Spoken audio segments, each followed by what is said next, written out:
Hey gang, Diana here again, and today we're going to do some doodle flowers. And if you know me, you know I love to paint and draw flowers of the imaginary sort, as well as the real sort. I get my inspiration from the real kind. So let's dive right into the supplies. What we're going to use is, first of all, I have here a watercolor block, and this happens to be Strathmore. The 400 series is the series I like, and it's great paper.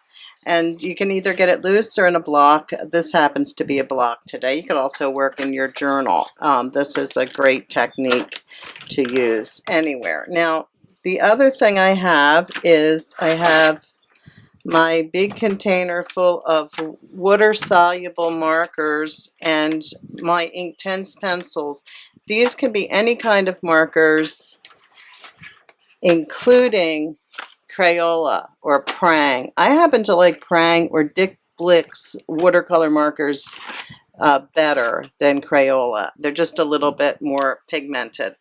And the watercolor pencils are perfect. I just don't have watercolor pencils. And all of these markers are pretty much the same. This distress marker is a nice marker to use in general, and it's great for watercoloring.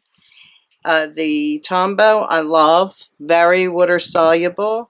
And the Zig is the new kid on the block, and it's very nice. It's got a real brush tip on it. That's the new excitement. And all of these, this is Crayola, this is, one of these is Tombow, and one of these is, they're all the same. They all do the exact same thing. My advice is to get, when you put them on, while they're still a little damp, apply the water to them, because once they start to sink into the paper, it's harder.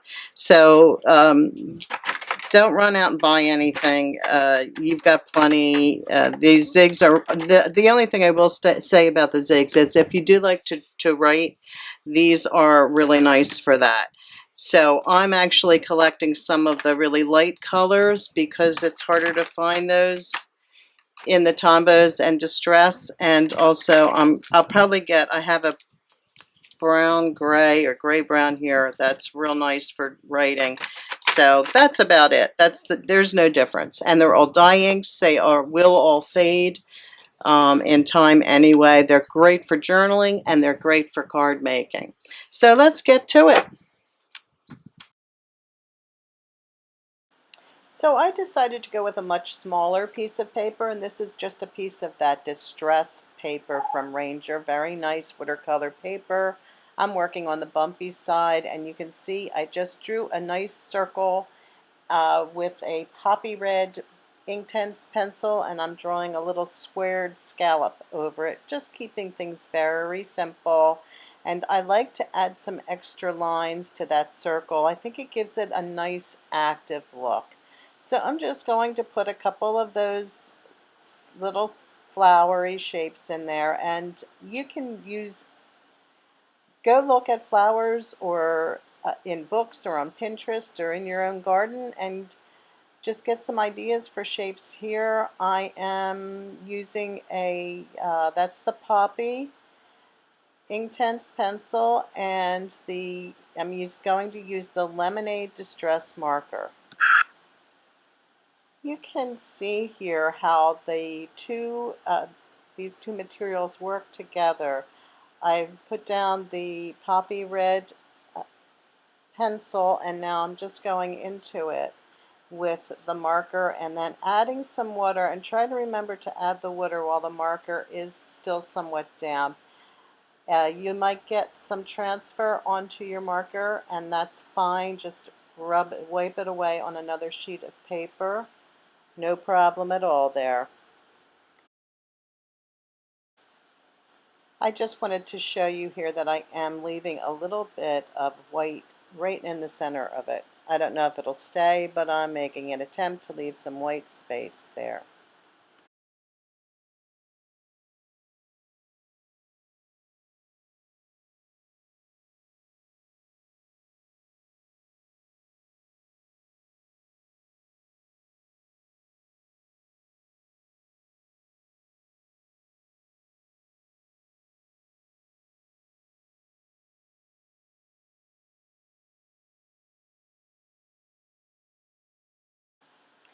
You can see here where the paper is wet. I've just added some water to the paper just using a brush, and I'm going into that different areas just with my Inktense or colored pencil. And I've also added beginning to add some little details and patterning to the flowers. That just makes it fun. I'll get some shadow areas going as well soon.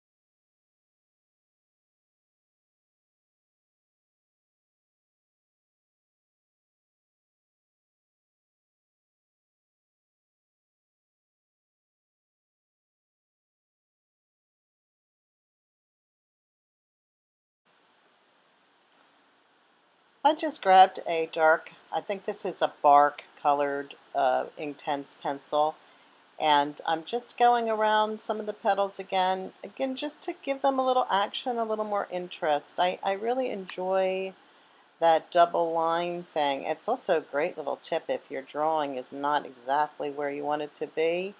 It's you can fake it a little bit here, and I'd go for it.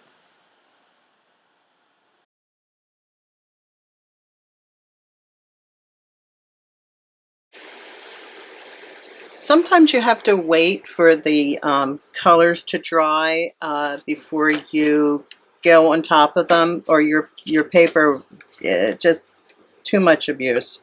So I just wanted to add one little thing to this, and this is some mono adhesive removable tape, and I'm going to mask off these flowers because I want to show you this color burst pigment. It's pigment. Oh shoot, Ken Oliver, it says it right there. Ken Oliver is making this pigment, and super strong. I did check with him, and it is not dye, it's pigment. So I'm using just a plain water bottle, and I'm spritzing on. And then this, I'll link it. It comes in 6 colors, and I just have this phthalo green. I'm coming in close so you can see this working. So you can see that wet area there. And I'm telling you, it takes almost nothing. Oh, wrong place.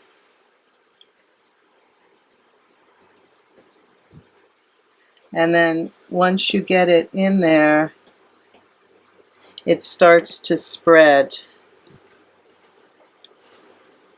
And that phthalo green is a blue green, so I'm actually getting both blues and greens there. So I thought that would be a nice little something something to add to this card. Let me zoom out again. It's pretty cool. I have a whole bunch on my table here.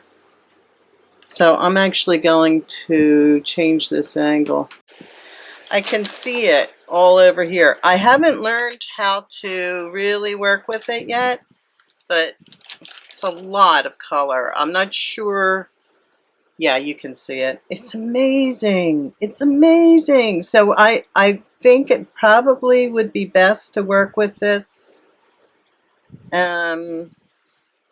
with Frisket or something if you wanted to mask off, but let's see how it goes. I'm actually going to just take, I have this card here that I started. Let's just see what happens.